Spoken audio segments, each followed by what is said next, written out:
I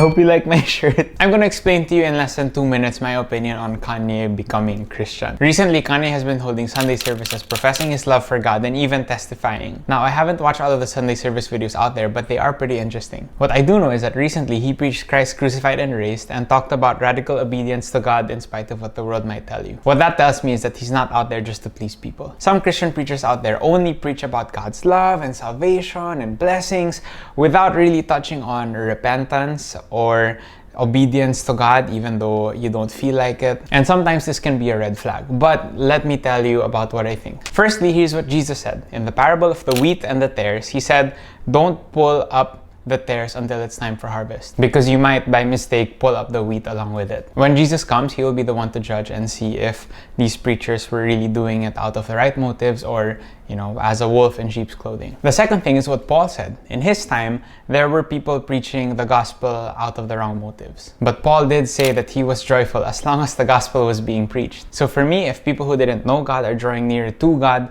because of Kanye or some other person who becomes Christian and starts preaching, then I think that's a good thing. There are a lot of other aspects for this, but for Kanye's case, I think it's too early to tell or to judge. All I know is that my part to play is really to genuinely pray for him and to hope the best for him. As always, have a great day.